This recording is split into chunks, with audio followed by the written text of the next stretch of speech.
Check, check, 1, 2.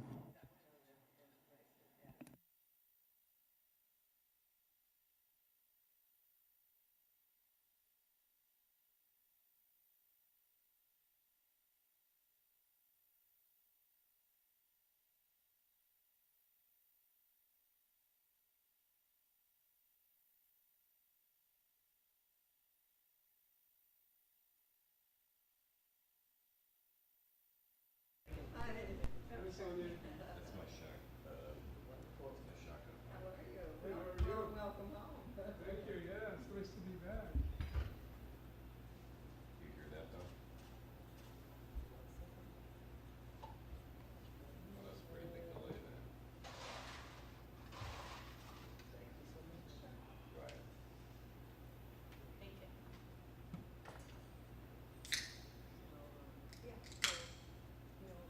Okay, great. 15 days, 2 minutes,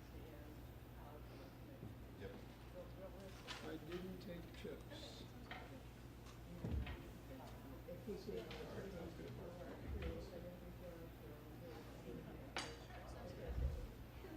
Just want to say I'm always a fan. Very nice to meet you. Thank you for coming.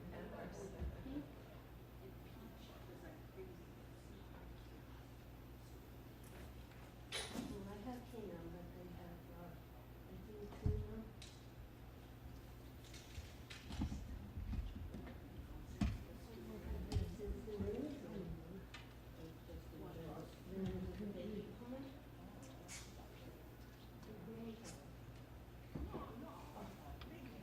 I thought maybe you just decided it. That's what I said, it's social dynamic.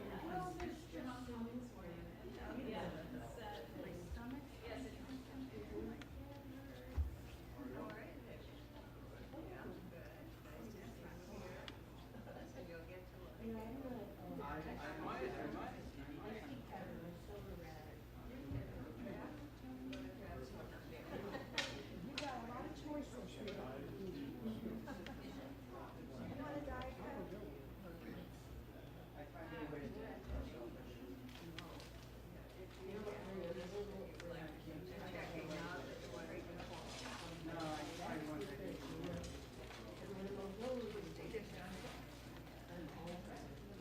Hey, over there. Well, you know what, From the other. I understand that, but Across the you know what border. they made an exception. Well, they could have made it Did they a give better you a guy pass, than you. did they give you a passport to come through Taylor? Green card. Green card. It's so nice to see you. Well, it's nice to see both of you, especially you, but, It's a lovely lunch.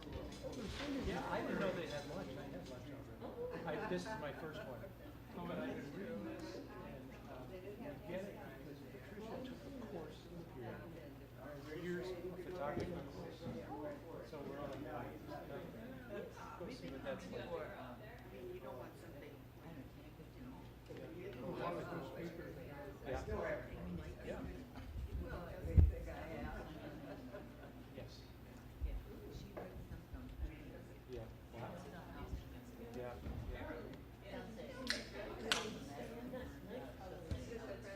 Well, I met the next speaker when I was standing here. Yeah. Well, that's funny, 'cause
Pass right along. You don't mind. Yeah, there's still sound.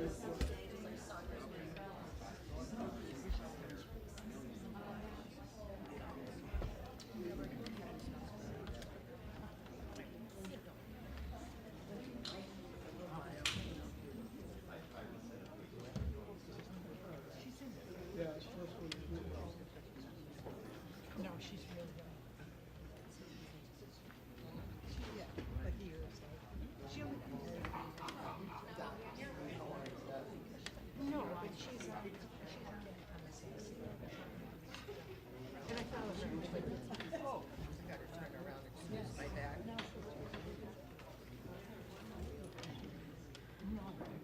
Yes, you are.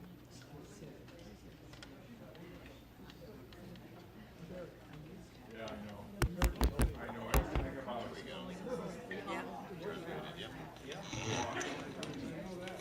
Good afternoon. Good afternoon. I don't even have to say it 3 times because you're so quiet, but I'm so happy to see you all. And I'm just, Schemel's back again.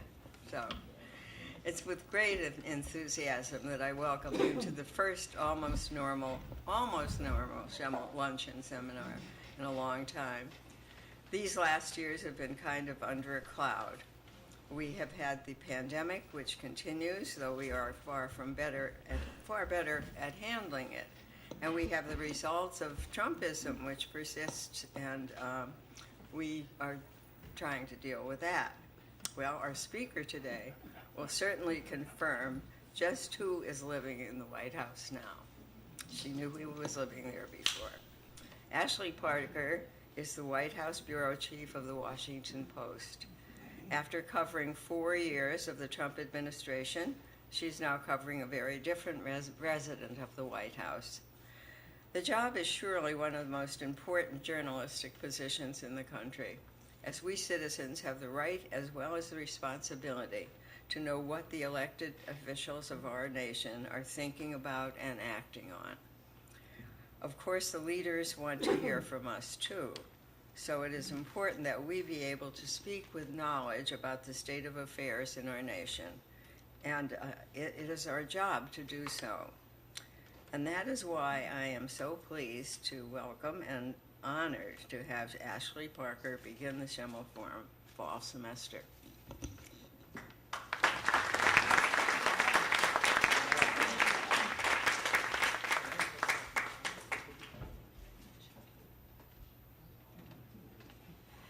Thank you. Thank you for that very nice introduction, Sandra. I was so excited when I was invited here because I have some longstanding ties to Scranton, which is mainly that half of my family is here, or is from here. My dad, Bruce Parker, was born and raised here. My uncle Phil, his older brother, graduated from the University of Scranton. My grandfather, Jerry Parker, Maury told me last night he was a council member, but I knew he was a failed mayoral candidate because we have some Parker for mayor buttons still in my parents' basement floating around. My cousin David Soffinelli is here. My cousin Sarah Soffinelli may or may not be watching on a live stream. Hi Sarah, Justine has lots of fun hanging out with you.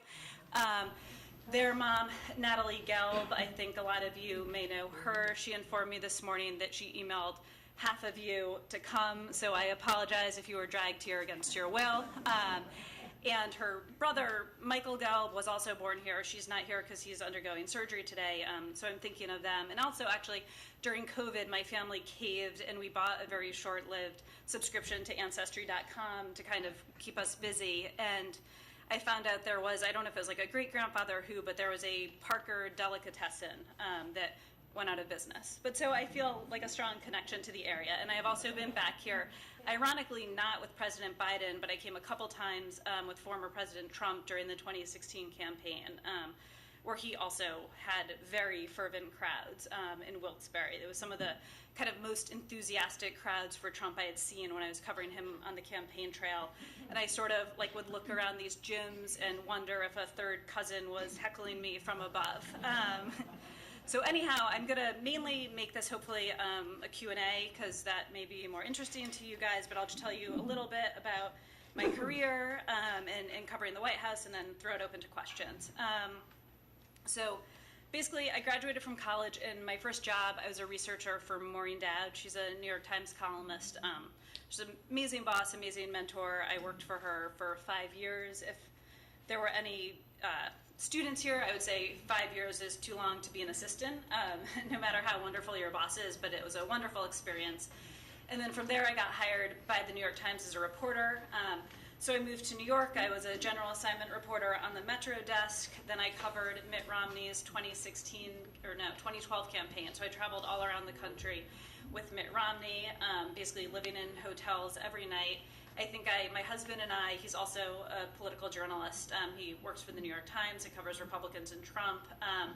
But for our honeymoon, we went to Japan, and we stayed only in Ritz's, only on Marriott points, and we still have like 2 million collective Marriott points. So it's a very nice perk. My husband actually liked at each new Ritz, you would tell them that this was our second Ritz or this was our third Ritz, and I thought it was so obnoxious. But he was just very excited, and it's a nice perk of living out of a suitcase. Then so I covered Mitt Romney, then I moved to DC and I covered Congress for 2.5 years or so. And then I kind of covered the Tea Party wave in Congress. This was like 2013, 2014. And then I knew I wanted to cover another campaign because I felt like when I had covered Romney, I was young, I was learning things on the fly, and I kind of felt by like October of 2012, I had figured it all out, right? And I was very well positioned to be a very well-sourced White House reporter for a Romney administration. So I wanted to do it over and bring all those lessons to bear in 2016. So the New York Times, they first sent me out on poor, sad, sweet Jeb Bush. I covered kind of the last gasps of a once great political dynasty. And then 2 days later, they put me on Trump, which of course was like no presidential campaign I or anyone had ever seen. And all of those hard-fought lessons I had learned with Romney, did not apply to the Trump template in any way, shape, or form. So I covered Trump for the New York Times. When Trump won, I moved to the Washington Post. So I've been at the Post for about 6 years. In the process, I started appearing on MSNBC, which was fun. I had the opportunity, I had a baby. I had in the second year of the Trump White House, which was kind of crazy, I had the opportunity to co-moderate a Democratic primary presidential debate, which was something I kind of never expected. And that's basically my career. So I feel like one of the best ways to kind of understand, because a lot of people are curious about a lot of people are actually curious what about the differences between the Times and the Post, but a lot of people are also curious of what are the differences between covering President Trump and covering President Biden. And when I came on the White House beat under President Biden, I sort of think under Trump rather, the best way to understand it was we kind of had two rotations. And one was called the duty rotation, and one was called the hot seat rotation. And the duty rotation was sort of a traditional White House rotation. It meant when it was your week, it was a very elaborate color-coded system in an Excel spreadsheet that I'm now responsible for making. But it basically meant when you were on duty, you did all the things that a traditional White House reporter does. You would go to the briefing room, sit in the chair, ask questions at the briefing. If the president had an event in Scranton or was traveling to the UN in New York, or doing something out in Ohio, you had to go. If you had a seat on Air Force One, if the Post had a seat on Air Force One, it's a rotation. You would fly on Air Force One with the president. If you didn't, the Post is one of the only news organizations that we staff the president wherever he or she goes. So, so you would fly, so everyone else would fly on Air Force One, and you would fly to Toledo unilaterally. And that was kind of your week. With Biden, if he spends most of his weekends in Wilmington, you go to Wilmington with him. With Trump, you would go down to Mar-a-Lago, or you would go to Bedminster, and you would kind of write the day story, right? Biden selling the Infrastructure Reduction Act, or Biden is doing campaigning in Pennsylvania. He's in Pittsburgh on Labor Day. You would write that story. So that was one rotation. The second rotation we called the hot seat, and it felt a little bit uniquely formulated for President Trump, and it was basically to deal with the incoming fire hose of news, because unlike with President Biden, not that he always stays on message and presidents have to adjust and there's crises they don't expect, but in general, if Biden sets out to sell infrastructure one week, that's what he's going to do. You may recall that under Trump, there was this running joke of Infrastructure Week, right? Infrastructure Week meant firing his Secretary of State by Tweet Week, or Infrastructure Week meant, accidentally blowing up Article 5 with NATO. And so the hot seat person would basically, it was everyone's least favorite job on the post-White House team. When I was hot seat, I would, and this changed after I had a kid and was kind of just like awake at all hours, but previously I was not a morning person, so I would set my alarm when I was hot seat for 6 a.m., 6:15, 6:30, and 7. Basically, my alarm would go off, I'd reach over, I'd grab my phone, I would look to see if Trump had tweeted, and if he hadn't, I would hit snooze and I'd go back to sleep. And then repeat it at 6:15 or 6:30, and normally around like 6:37, there would be a tweet from the president. It would often be quite newsy, and I would just pull my laptop into bed and start filing. And we still have that system with President Biden, but obviously the demands are different. President Biden is often not making news via tweet at 6 a.m. So it sort of functions as more of a backup. If I'm, getting back from being with Biden in Pittsburgh on Labor Day and I can't get back in time for the briefing, the hot seat person takes the briefing for me. But that's kind of like the one fundamental difference is a way of understanding Trump versus Biden. And I think there was a misconception of what it was like to be a reporter covering Trump. I think some people thought it was just like 1-800 dial a leak, right? And we just sat at our desks being like, hello, tell me your secrets. And that's not actually what it was like at all. It was still very daunting. We had to call sources. Sort of the reporting in many ways doesn't change at all, but a difference was that under President Trump, former President Trump, there were different factions in different rivalries, and they understood that their boss, Trump, was most receptive, or was often most receptive to things he saw on television or he read in the paper. So sometimes you would wonder to sources, right? You're a senior White House aide. If you feel so strongly about this position on trade or this position on immigration, why don't you just walk into the Oval Office and present your memo to the president? But they felt that they were likely to be far more effective if Trump saw it on Fox News or on Morning Joe on MSNBC or read it in the Washington Post or the New York Times. So they sort of tried to use us in certain ways to push their agenda. And there were also all of these rival factions who were always trying to knife each other. And, there was like the Jared faction and the Steve Bannon nationalist faction and the traditional Republican Reince Priebus faction, and they were also warring out in the media because that's how Trump liked to see them battle in the media. It's not to say that other White Houses don't have battles or infighting, but they might happen in more traditional ways, right? Like a debate in the Oval Office or in the Situation Room. And so if you are a close reader of the Washington Post, which I hope you all are, you may notice that in some of our stories about Trump, there's often a line that says, this portrait of former President Trump in this moment when Mar-a-Lago was raided is the result of interviews with 27 senior White House officials, Republican lawmakers, confidants, outside advisors, blah, blah, blah. There's a couple of reasons why we do that. One is it makes the writing a little smoother, because then you can just kind of tell the story. Two is we think it's important to tell readers, look, this isn't just, again, taking transcription from one person with an agenda or a vendetta or someone who doesn't like Jared or someone who's frustrated with the president. But really it's because that we found that to actually do our jobs was just to fairly and accurately and thoroughly and rigorously bring you the information and the truth as we best understand it in that moment. You had to talk to 27 people.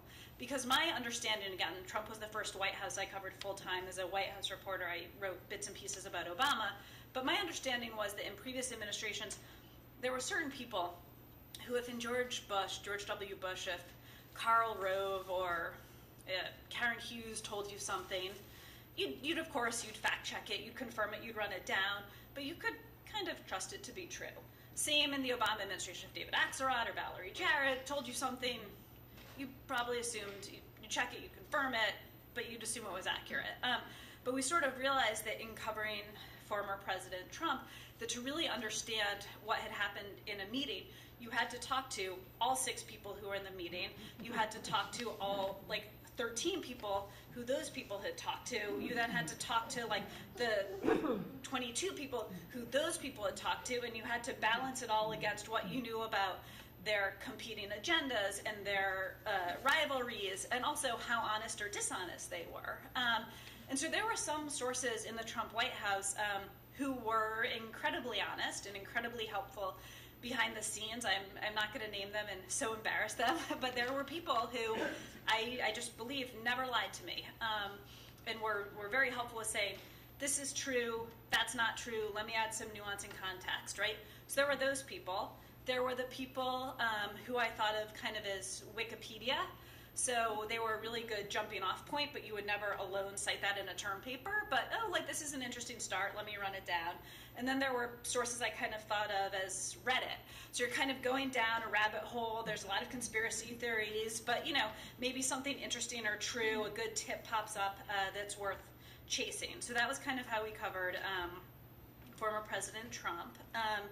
I think another thing that would surprise, and I'll sort of, I'll get to dishonesty in a second, but I think something else that might surprise people, I mean, it sounds like your politics, most of you are Democrats, I'm assuming, maybe not everyone, but, so I think, okay, so I think one thing that might surprise people is if you met Trump in person, even if you were deeply prepared not to like him or to be very skeptical, that when he wants to be, he can be incredibly charming and incredibly charismatic. And he's a consummate salesman and a consummate sort of host, right? He owns Bedminster, he owns Mar-a-Lago, he owns these private clubs.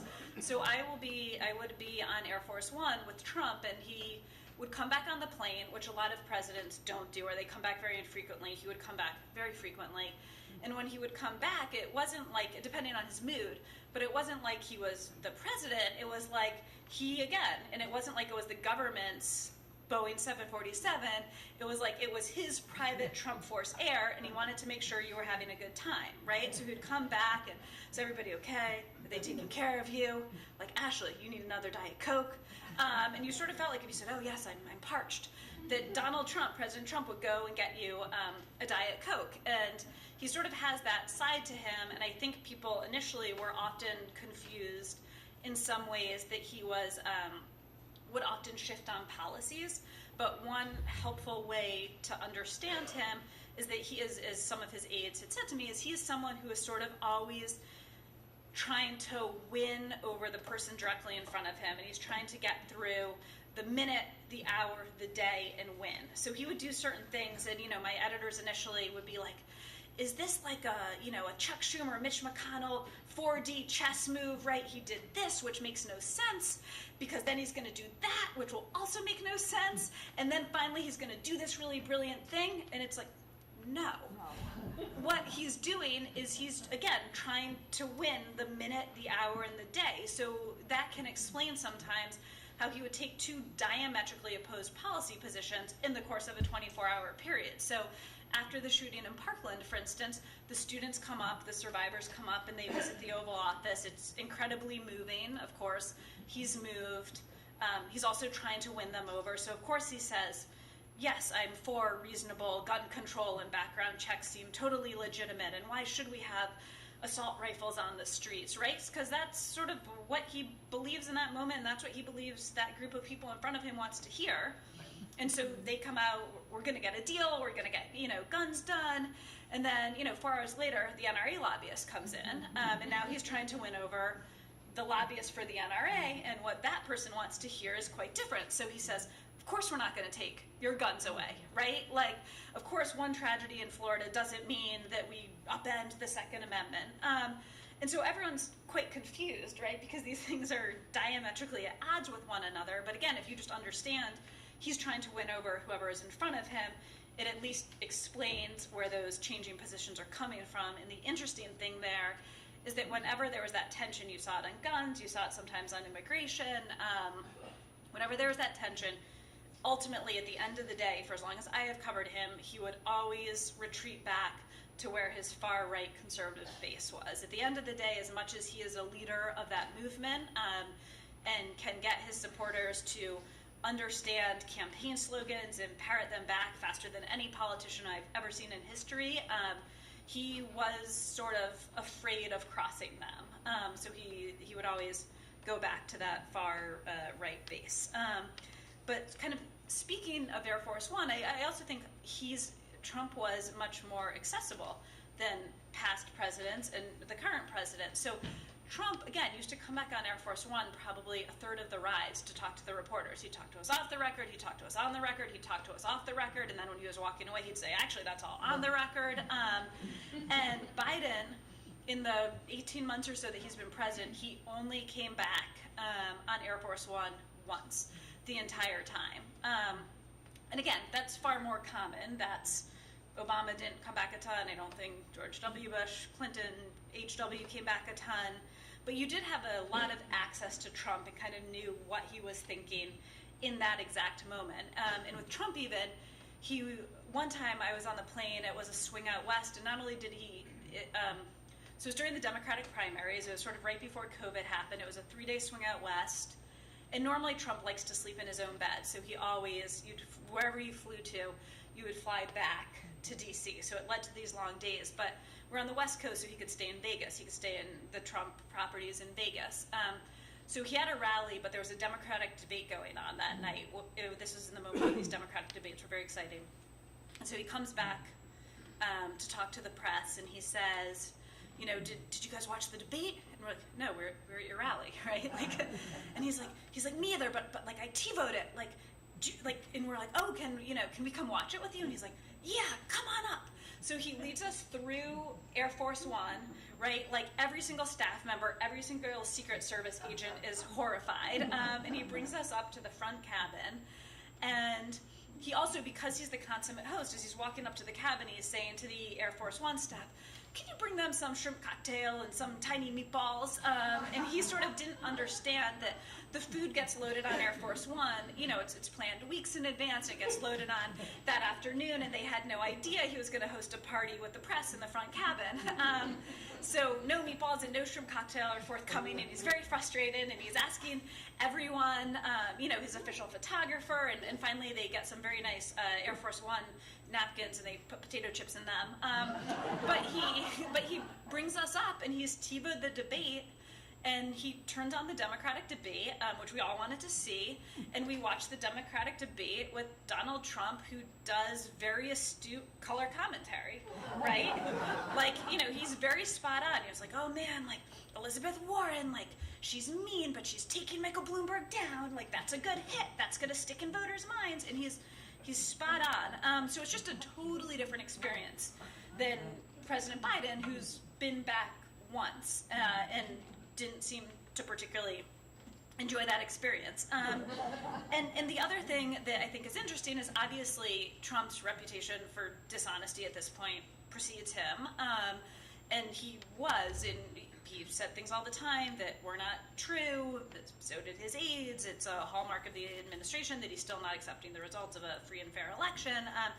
But I do think there's a sort of misconception that Democratic administrations or non-Trump administrations don't lie, because they do as well. I can give you one example. They may be less blatant, and it's sometimes sort of very nuanced spin that's too cute by half, but just one of many examples that comes to mind of the current president is we were working on a story, I won't name the official, but we go to the White House and we say, and we heard that official X was in this meeting, and we plan to report this. So the press person we talked to, they check with official X, and they come back to us and they say, official X was not in this meeting, right?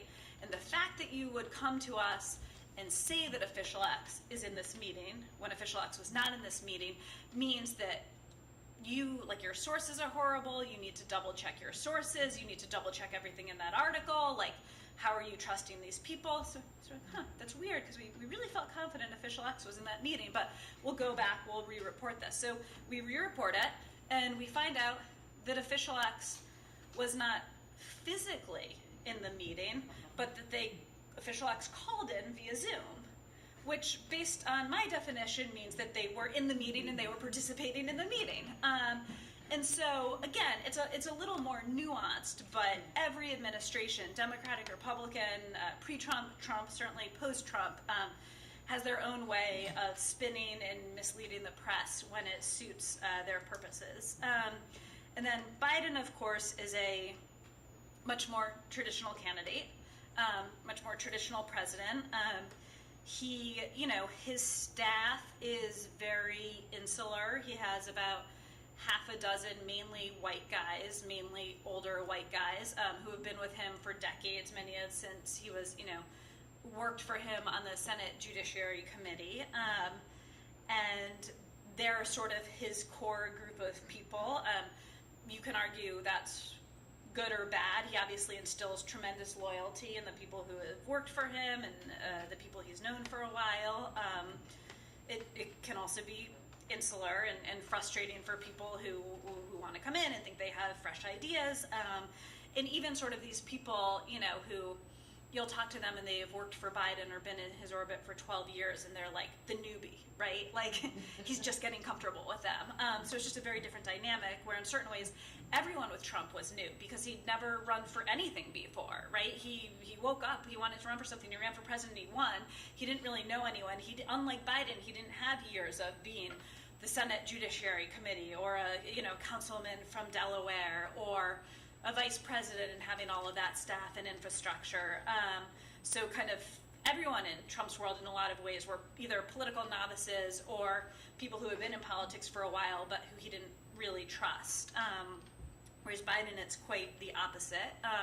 And then Biden had a theory of the case and a theory of government in a way that Trump did not really. Trump has certain, he's shifted on a lot of policies. He sort of has a couple gut instincts, which if you go back and look at statements from years ago in his books, he's always been pretty hardline on immigration. He's always sort of been a reluctant free trader. But beyond that, he didn't really have a theory of the case, whereas Biden had a very clear theory of the case and a very clear theory of why he was running, which he articulated from the day he announced on, which was to restore and save the soul of the nation. And he presented himself as steady, stable, serious, competent leadership, kind of the anti-Trump is how he was casting himself. And I do think that's why what happened with the Afghanistan withdrawal was so damaging for him. It was, first of all, that also goes to his theory of the case. The way someone described it to me was, Biden, when he was Obama's VP, he sat 2 inches to the right of Obama in the Situation Room, and he knew what he would do on Afghanistan. He didn't get to do it because he was the vice president. He was very loyal. He was very deferential. But he heard the cases made. He saw the facts on the ground, and he knew that this was a war that he believed U.S. men and women should not be fighting and we should be out of. So he comes into office, and it wasn't that he was reckless. He sort of did the meetings and the reports and the full 360 of decision making and the interagency process, but he came in knowing that he was going to withdraw troops from Afghanistan. That was something he felt in his bones. And so again, the reason I think the withdrawal hurt him so much politically was because those chaotic images that week in August that we all saw of desperate Afghans, overrunning the airport in Kabul, clinging, to the wings and the wheel wells of planes. Those reports that, a plane lands in Qatar and a dead body is found in the wheel well, or a young Afghan soccer player hanging onto the wing falls to his death. That did not give the sense of steady, calm, stable leadership and this promise that a lot of voters were ready for post-Trump, which is you don't have to constantly check the news, and you don't have to wake up every morning and wonder what new crisis is awaiting you, and you don't have to come down to the breakfast table and explain to your 12-year-old daughter, what word the President of the United States just used, right? Like, leave the governing to me and I can handle it. And the administration, their talking point, which may have been true, was, there's no way to leave a losing war after 2 decades. Most Americans don't like this war. People agree with the policy, and in 2 months they're going to forget all about it. But what it was again, it eroded that sort of core competency that Biden had, and you can look, that's when he begins going down in the polls in August. It's that, and it's COVID comes back, there's the Delta surge, and it goes into inflation, and then he has this quite devastating year that in the past 3 months he's kind of really pulled out of with a string of victories. But it does sort of start in Afghanistan, and I was talking to a Democratic operative who tracks polling very closely, and they basically said Biden in that 1 week of and then of course there was the suicide bombing that killed 13 American servicemen and women, but they said in that 1 week of the withdrawal from Afghanistan, basically Biden dropped in approval ratings, the number of approval ratings it would normally take 5 months to drop, and kind of never recovered, and then continued dropping from there in like small, more manageable ways. I don't know, I guess that's mainly it. I'm happy to take questions. Yeah, sure. Ashley, I read in your paper that where he's at in approval is really where the last several presidents were at this time in their term of office. So we, Democrats, shouldn't panic right now. I see some young Democrats, I don't consider myself any more young Democrats, saying, oh, we need to get somebody else now. But I think Joe Biden's doing fine at this point. I don't know how you feel.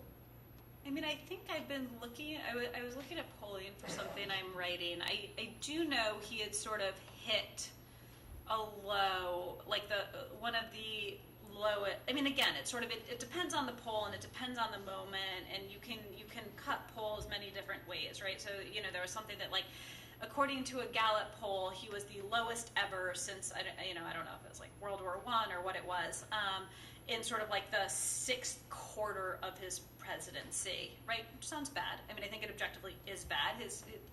People in the White House were not delighted to be there, but you can certainly cut that other ways, right? What if you looked at the 4th quarter of his presidency? Maybe he's just doing as bad as all presidents who generally, get a shellacking in the midterms and do quite poorly in the first year of their presidency. I mean, I do know in the White House that people, Biden and his aides, track the approval numbers quite closely. They say they're not dictated by them, but I do know they pay attention, and it does sort of affect the mood. And if they go up a third of a percentage point, it's a great day, and if they go down, a third of a percentage point, it's cataclysmic, is how someone put it to me. And he is coming up now, right? Because gas prices are going down. There's also a correlation between his approval, inverse correlation between his approval numbers and gas prices. Democrats are certainly, in talking to people who have been at the White House, and a ton of people were there last week for this portrait unveiling of Obama's. They reported there was just like a certain joyfulness and levity in the room that there would not have been 3 or 4 months ago. And they really have had this very good stretch of some things that were very much outside of their control, and some things that you could argue, and they would certainly argue, is the result of planning that started back in the campaign and then the transition. So, if you kind of look at and you take the first, and they argue this is not a good thing because they believe it's horrible for women and girls everywhere, but the first thing that sort of starts to turn their political tides is the leaked Roe v. Wade, or the leaked Dobbs decision. Then there's the actual decision where the court overturns Roe v. Wade. This is something they say is horrible and they never would have wanted to happen, but politically it's incredibly galvanizing.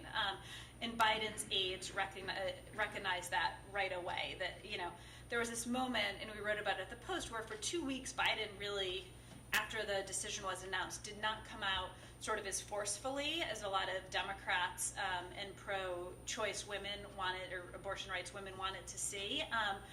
It kind of took him 2 weeks to come out with some executive orders and speak with the forcefulness that a lot of people wanted to see. But his advisors just sort of said, like, even if you bungle this is seismic, right? This is like an earthquake that is just so much bigger than you, that will galvanize Democratic women. So that's one thing that happens. Then they got the CHIPS bill passed, which they would argue correctly they started thinking about in like January of 2021, in the very early days of the pandemic. They of course would have liked for it to come together sooner, but they argue that's something where, you know, legislation is a slow process. They lay the groundwork, they work with members, they get chips done, they get burn pits done, which was something that was very important to Biden, very close to his heart because of his son, Bo. He's not sure if Bo's cancer came from being exposed to burn pits, but Biden fought very hard to mention burn pits forcefully in the State of the Union. So again, the State of the Union, I think, is April or March. But you know, 8 months later, that legislation gets through. They say they deserve credit for that. Finally, this sort of like unrequited dance with Manchin. They finally get Manchin on board for a huge climate piece for the Inflation Reduction Act. Gas prices are now going down a bit. He has the killing of al-Zawahiri, which is just a positive moment for him. He argues, it proves his theory of the case that you can take all U.S. troops out of Afghanistan and still have a muscular presence there. Critics would say it shows that if you take all troops out of Afghanistan, a wanted terrorist like Zawahiri feels comfortable reconstituting there and walking freely on a balcony. Either way, he's dead. So Biden has this kind of very successful period that make Democrats feel a lot more bullish about their prospects. And it went from thinking in May that they were going to lose, that they would lose the Senate probably and lose like 40 seats in the House, to now thinking that they could maybe keep the Senate where it is or even pick up a seat and limit seats in the House to maybe under 10 or under 12, which would be a nightmare for Kevin McCarthy, and obviously also just objectively good for Biden's agenda. So there's still some people who think it's time to find a new leader for the Democratic Party, but I think sometimes it's for reasons beyond just the poor, when you talk to them, it's for reasons beyond just the poor poll numbers, which are improving. In Ukraine today was a big day for President Biden. And he also had, just add briefly, he also had some bad luck, right? The way he handled Ukraine was, by almost all accounts, a big geopolitical success story, right? Like the U.S. leapt into action. They helped unite the world. NATO is stronger than ever. NATO is poised to grow by 2 countries. The transatlantic alliance is stronger than ever, but it came at a moment where Americans were, but you know what else did? It exacerbated gas prices, and it exacerbated supply chain issues, and Americans were just fundamentally not going to reward a president for the very good job he was doing in Ukraine, when at home, you know, their gas bill and their grocery bill was $100 a month more than they could afford. So it doesn't mean he didn't do positive things according to foreign policy experts on Ukraine. It just meant he wasn't getting rewarded domestically. Yeah, Mark. It's November of 2024. I'm walking into my voting precinct. My choice is Donald Trump versus Joe Biden. I mean, yeah, if I was betting, that's what I would bet.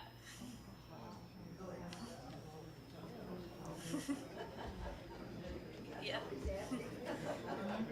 Because the one thing I think Donald Trump is far more likely, this is based on talking to people in his orbit, far more likely to, again, you never know what happens, right? It's 2.5 years away, but Donald Trump is likely to run. If he runs, he's likely to win the Republican nomination. What his people want is they want another 2016, which means another crowded Republican field, and because Trump has a ceiling, but he also has a floor that he's never going to go behind. And so if he gets that floor, and then all the other voters are divided between a Pence and a DeSantis and a Cheney, he can still emerge as the winner. And Biden, by all accounts, is telling everyone in his orbit that he's going to run, he's planning to run, and like the one thing that makes him feel even more certain about running is this idea that he believes he's the only one who can beat Donald Trump. So in a weird way, it's like this kind of inextricably bound thing that leaves you walking into the voting booth on November 2024. Yeah. I have a question about you as a journalist. You've always worked for very reputable organizations, The Times, Washington Post. But I look at this room, again, very educated room, came here because they want to hear this. But I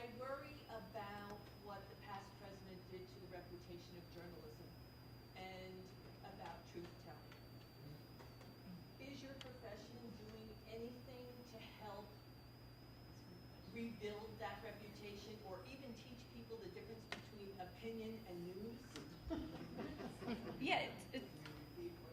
Oh, she asked about, she said I've always worked for reputable news outlets, but she said she fears that Trump very much damaged the reputation of journalism and journalists and news outlets in general, and is curious if, you know, sort of what we're doing to restore faith in the institution and educate people even about something as simple as the difference between news and opinion. So it's a great question. I think you're absolutely right for starters. I mean, I often sort of thought, and again, Trump is a master messenger and a master brander, and I sometimes thought if you were an alien and you arrived on this planet and you just went to a political rally or turned on the news, right, you would think there were three political parties. You would think there were, you know, the Democrats, the MAGA Republicans, and like the fake news media, right? Because he really did turn us into an opposition party against him. And I can remember, you know, so the way it works when you're covering a campaign especially is, and again, this isn't totally unique to Trump, but he just sort of did it in a muscular Trumpian, you know, exponential on steroids way. But anytime you're covering a political event, there's sort of like, the press is kind of at a certain point, you're kind of kept in a cage, like for lack of a better term. I mean, it's bike racks, but it's a certain press area. It's often in the back of the room. And every now and then, I've mainly covered Republicans my entire career, with the exception of Biden. You know, a Mitt Romney will make a joke about the press, or a Ted Cruz, or whatever, and that's it. But, you know, covering Trump in the 2016 campaign, his crowds were just magnitudes larger than other candidates. And instead of being in a cage in the back of the room, we were in a cage kind of in the middle of the room, surrounded by people on all sides. And I often think of Trump rallies as like a Trump show, right? So almost like a concert. So if you go to a Bon Jovi concert, you know at some point he's going to play Living on a Prayer, right? Like that's what you're coming for. And if you go to a Trump show, you know at some point he's gonna ask who's gonna build the wall and who's gonna pay for it, and you're all gonna chant Mexico. And you also know at some point he's gonna call out the media in the middle of the room, and you're all gonna get to chant CNN sucks, CNN sucks. And it's sort of part of the show. And sometimes it was interesting, we as reporters, we kind of, and it depended on the place and the rally and the president's mood and what was in the news and the alchemy of the room. And so sometimes everyone would chant CNN sucks.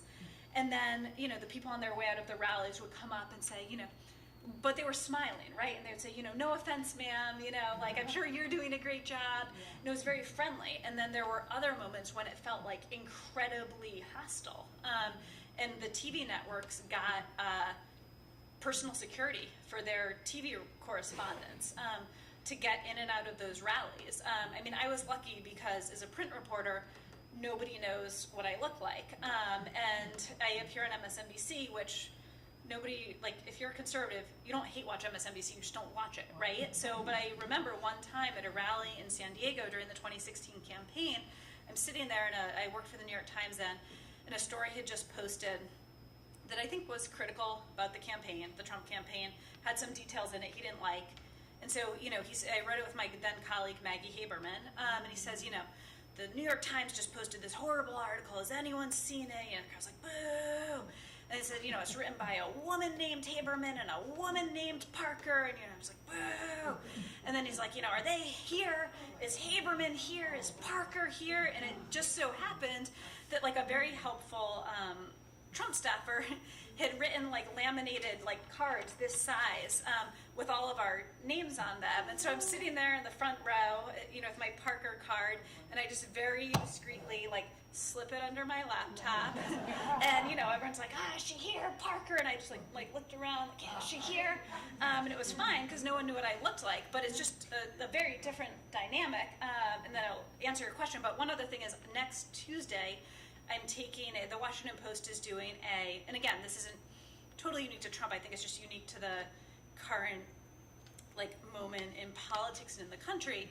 You know, I'm doing a hazardous training course, and I'm not going to Ukraine.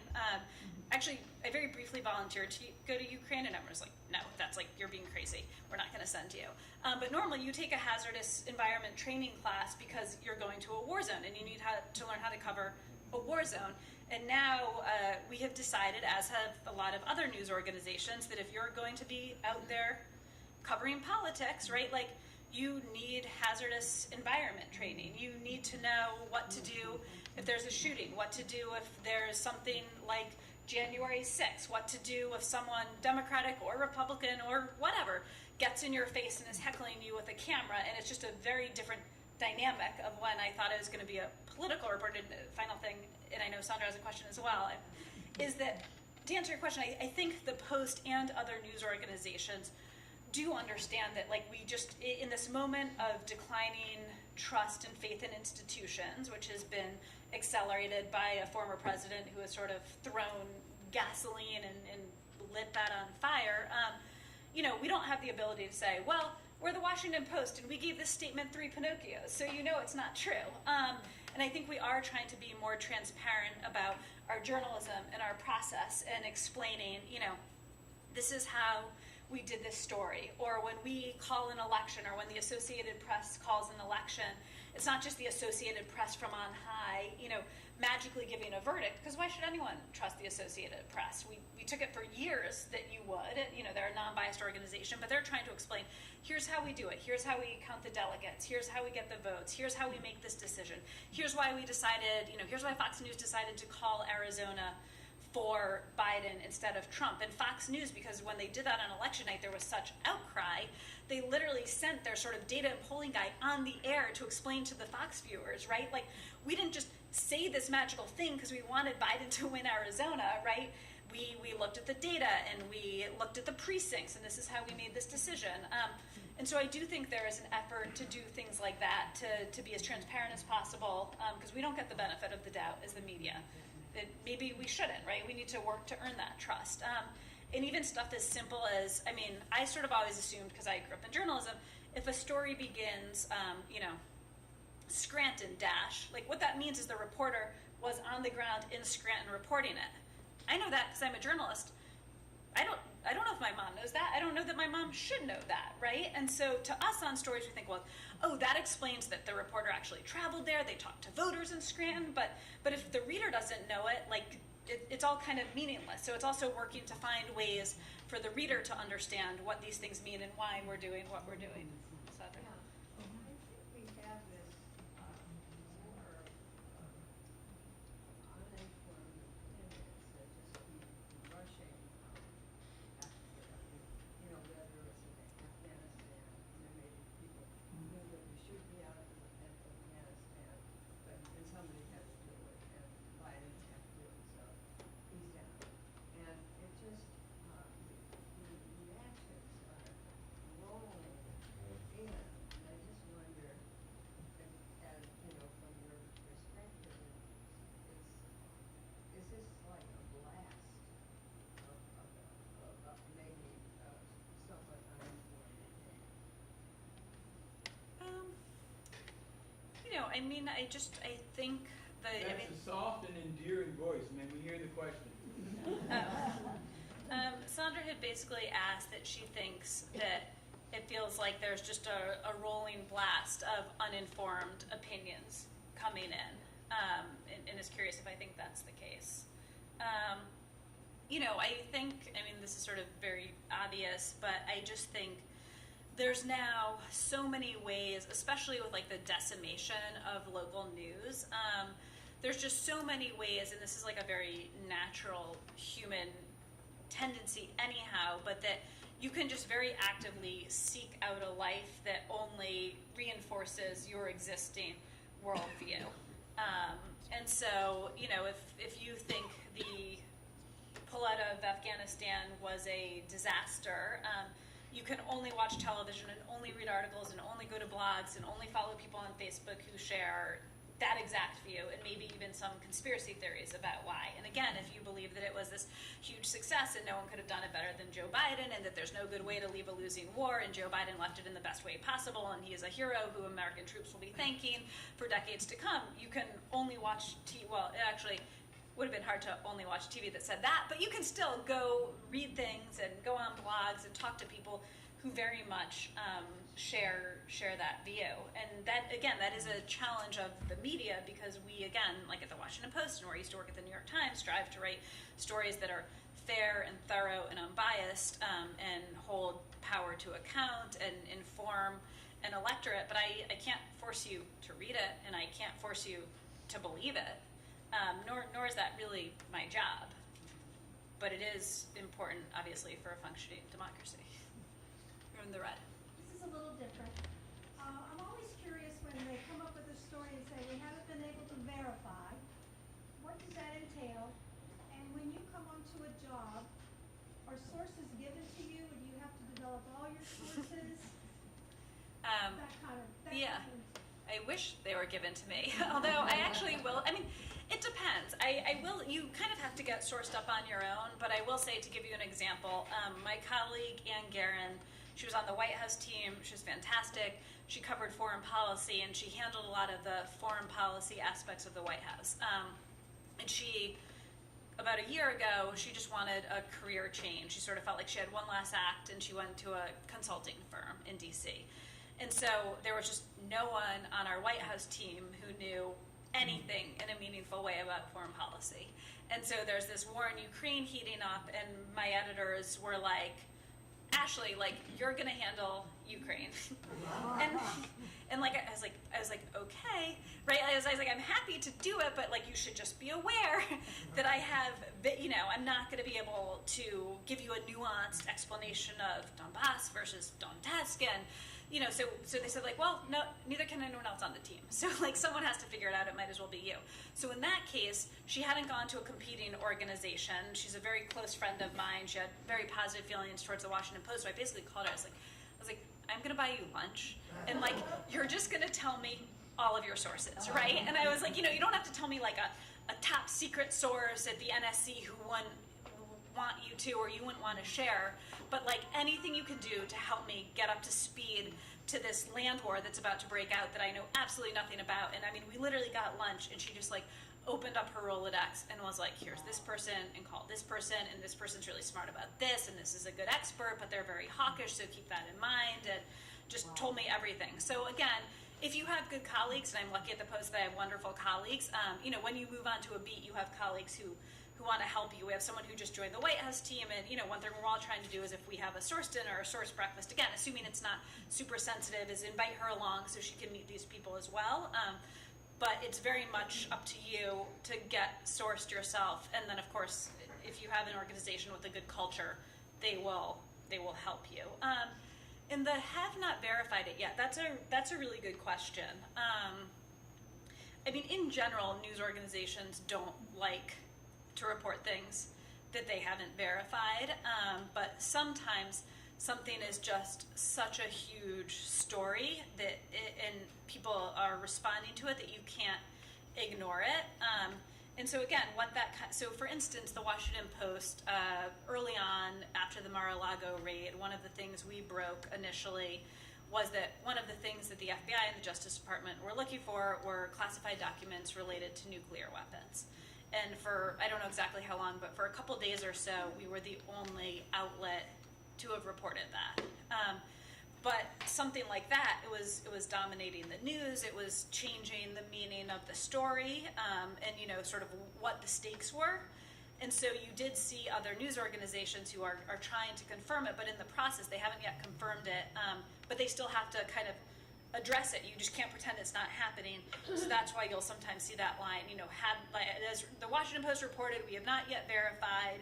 And you also often see that in a really fast breaking story where the Wall Street Journal breaks something and we're all scrambling to catch up, but cable news immediately cuts to the Wall Street Journal scoop, right? So you'll have anchors on cable news saying, the Wall Street Journal is reporting that, Joe Biden plans to cut student debt by $20,000. We at MSNBC have not yet independently verified, but assuming this happens, what would it mean? And then, in a couple of minutes, they verify it too. But that's kind of what that means. Yeah. I'm a Kamala Harris fan, but she sort of faded into the background recently after the election. I I would assume that she's gonna come to the fore again, after 2022, after the election. Is that correct? What's going on there? Yeah, it's a good question. I'll confess there's someone on our team who sort of has a sub-B of Kamala Harris. That's not me, so he would be, fortunately, the better person to answer your question. But yes, I mean, what's interesting is President Biden is very committed to Kamala Harris. He chose her. He wants her to succeed, and he wants to set her up for success. Being a vice president is inherently hard. He learned that when he was Obama's vice president. You often fade to the right. Your job is to be the number two. So you fade to the background, or in her case, she's taken on some assignments that were pretty daunting. That as did Joe Biden for Obama, but she's taken on some daunting assignments. But by all accounts, he's someone who, there's no chatter of him picking a new running mate or anything like that, which is notable because it's worth noting that when Obama was president, he and his team actually polled to see if they should drop Biden from the ticket for the second term. The answer came back no, because basically it's been described to me, you can't do it because sort of the first thing you do once you become the party's nominee, your first moment of big judgment is choosing who your running mate is going to be. So deciding you made such a bad choice that you have to kick them off the ticket also ends up being an indictment of your judgment.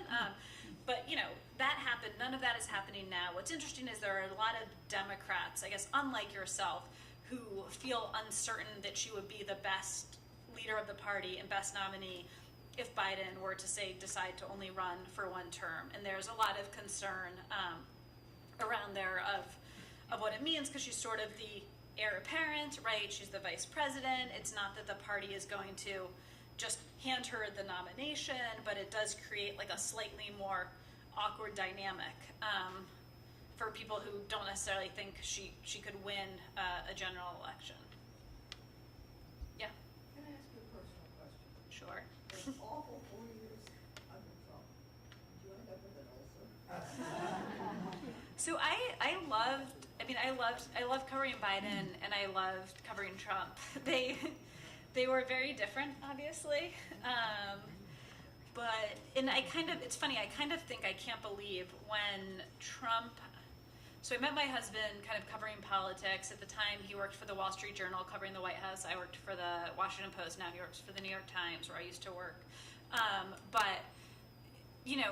I gave birth to my daughter in 2018 in the middle of Trump's second year. And she turned 2 on election day 2020, which involved us convincing her that everybody spends election day like with a babysitter, watching returns come in from Florida. But I kind of, in some ways I loved covering Trump. In some ways it feels like a fever dream. And I remember when I had my daughter, we got a nanny, a wonderful nanny. She was in a nanny share, so it's basically a nanny watching 2 kids. It's just more social and cheaper. And it was at our house, and I remember thinking and our nanny left at 6 p.m. or 6:30. It started at 6, then moved to 6:30. But I remember thinking there's no way we'll be able to get home in time, right? There's just no way. And my husband and I just traded off weeks. I have a stepdaughter, I have an older daughter, and it's full joint custody. So on the weeks when my older daughter was with us, my husband would be the one to get home because we had 2 kids coming home. On the weeks when my older daughter was with her mom, I would be the one to get home, and my husband could work late and travel. And again, I just remember thinking there's no way we're gonna get home. There's gonna be an unattended baby, and it's gonna be cataclysmic. And for a year and a half, we got home every single night by 6. I mean, I still don't really understand how it happened, and it was not until the first impeachment happened that things got very dicey, and our nanny had to start staying later. And then I recently found out that our nanny basically travels with a go bag, and she told us, which is very nice because I know she didn't want to make us feel like horrible parents. She told us it's because she commutes in from Baltimore, and she said she never knows what the the weather's going to be and if she'll get stranded because of the weather. But what it really is because she never knows if, like, we're going to call her and say, Mar-a-Lago was just raided, or the president was just impeached for a second time, and we need you to do bedtime, and we need you to stay over. And so I loved it. I did not have an ulcer, but it still confuses me how, like, we managed to make that work, other than we have, like, a wonderful, wonderful nanny, and all of our money goes to childcare. Yes, David? There seemed to be during the Trump administration a lot of sparring with the press secretary and the press corps. In the everyday, once the cameras were on, was there like a hostility or tension between the press corps and the press staff at the White House that's different than it is now, how you now working there? Yeah, that's a great question. I was actually talking to Sandra and Maury a little bit about this. Sorry. Okay, so David asked that the question was, it seemed a little bit like during the Trump administration, there was a lot of sparring and back and forth between the media and the press secretary. And was that different than it is now, or what was it like when the cameras were off? And so it totally depends, but I think people would be surprised by, so things got very hostile with Sean Spicer very quickly. I think everyone saw that on TV. And even now, I'm kind of surprised that, like, if I see Sean Spicer at a party in DC or an embassy event or something, and maybe it's different with other journalists, but, like, he won't look at me, he won't speak to me. So that hostility was very real. Like, whatever you saw and however angry he seemed at the media, he really was that angry, and still kind of feels that anger. Now, someone like Sarah Huckabee Sanders, she could get up there, she could spar, she could, give and take. But, behind the scenes, she was incredibly helpful. That's not to say she was leaking or being disloyal, but, she was a professional, right? Like, she could get up there, she could do her job in front of the cameras, which is to represent the president you work for, and often represent them sort of in tone and style, which was aggressive.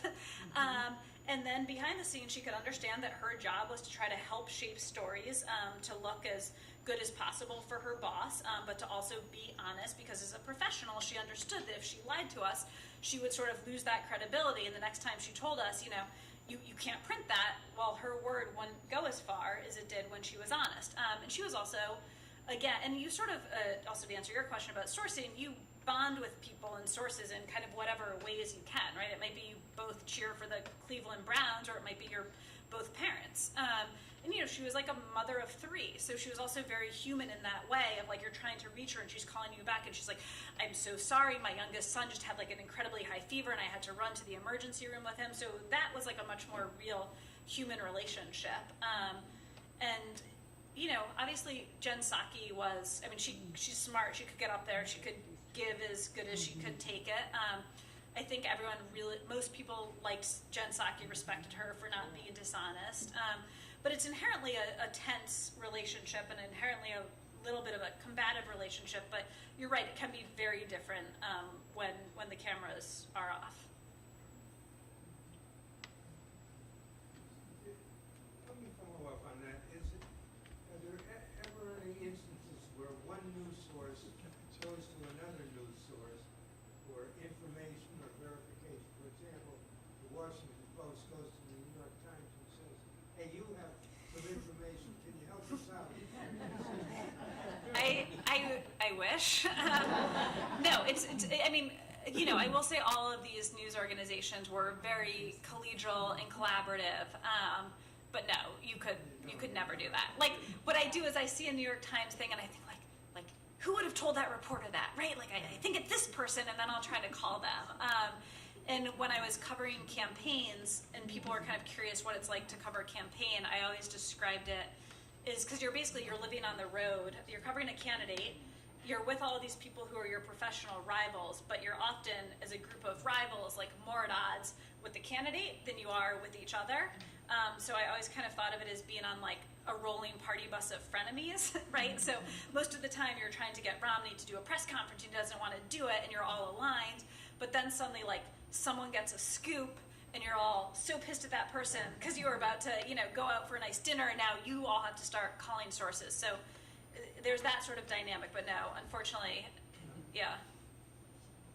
Actually, the empty files down at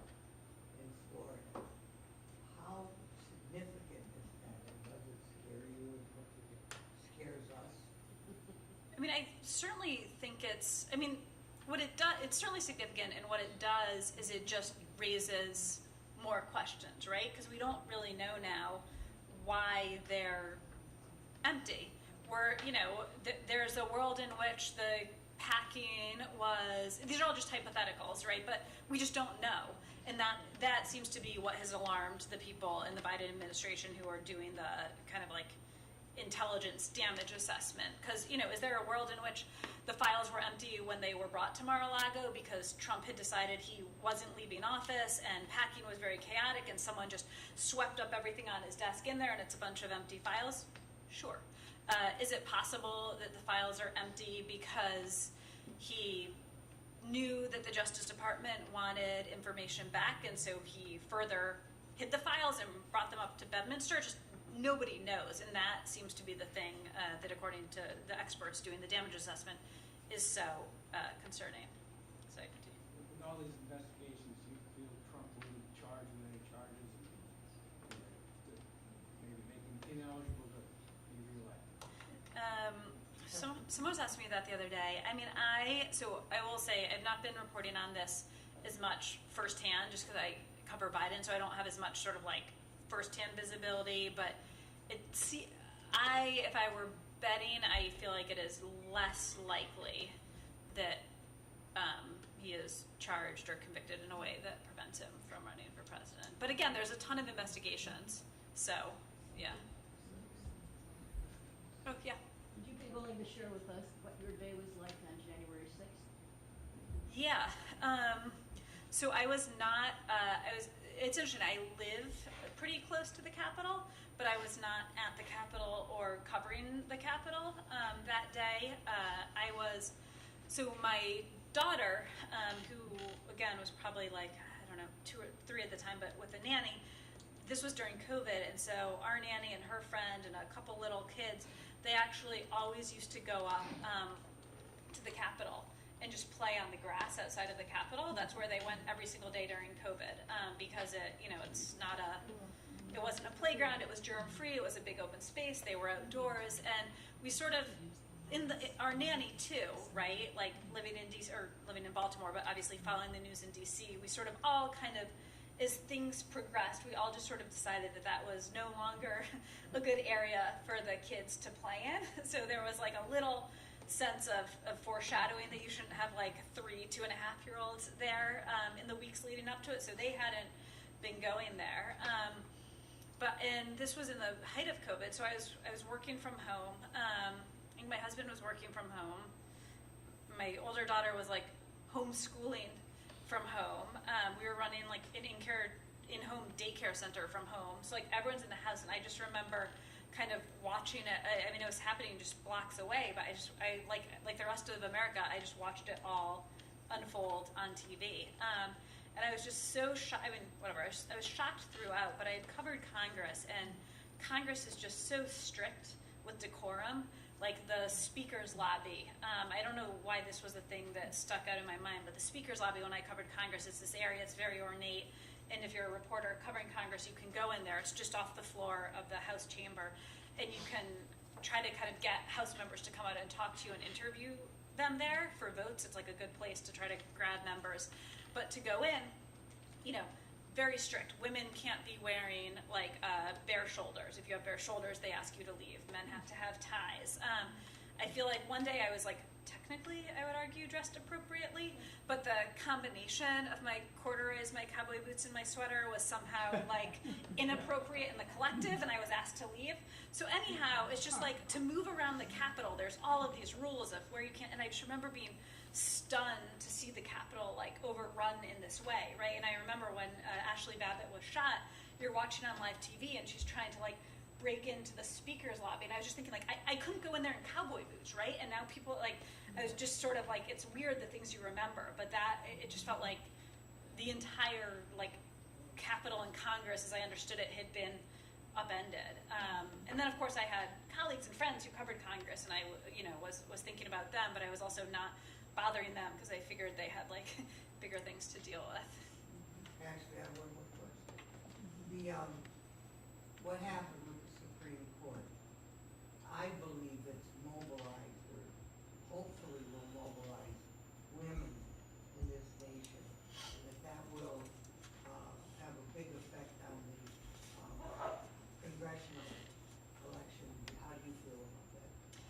mean, I think we'll see in November. That's certainly what Democrats think and hope. That's, and Republicans are treading more carefully on the issue, because when it was all a hypothetical, right? When no one ever thought Roe v. Wade was settled law, it was very easy to either be pro-abortion rights or anti-abortion rights. But now that that has been taken away, there's a lot of shades of gray, right? And so it turns out that some people who are pro-abortion rights, they may be pro-abortion rights, but they wouldn't personally get an abortion. They may be pro-abortion rights, but they feel squeamish of people choosing to have abortions because they don't like after 20 weeks or for certain medical conditions, right? And then there's other people who, would have said it proudly pro-life, but when they think about it, they say, well, wait a minute, if, this happened to my teenage daughter, I feel differently, or, rape, incest, health of mother, I believe, right? Like, everyone has a different line. It's an incredibly personal issue, and that seems to be why it has been so galvanizing. And obviously, the vote in Kansas surprised a ton of people and would argue that it's galvanizing for women, for pro-abortion rights women, and a benefit to Democrats. But it's also much different to vote for an issue, as they got to do in Kansas, than to vote for a candidate, right, who's a person and may be imperfect in other ways and may share your view on abortion, but the thing you're really voting for has to do with charter schools because you have 2 kids and that's the most important issue, or gas prices. So, I mean, it is seismic. The polling has shown that. Democrats believe that, but I think, does it flip the House back to Democrats? Probably. I don't think Democrats win the House. And how seismic, I think we kind of have to wait and see. One more question. Can I ask a silly question? Sure. And it bothers me when reporters are talking about the abortion issue, and they say people who are pregnant instead of women who are pregnant.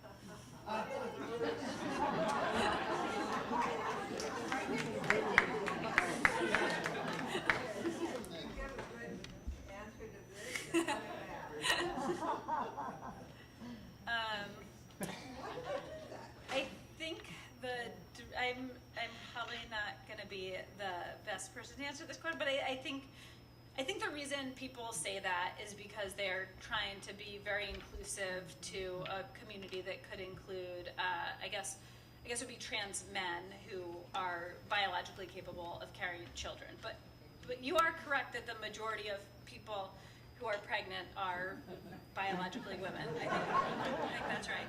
But I think it's inclusivity.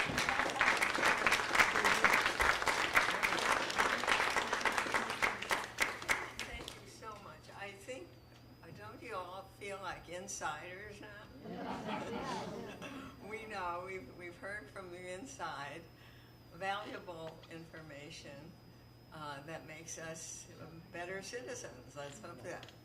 So I'm going to see you 1 week from today, right back here, and thank you so much for being here.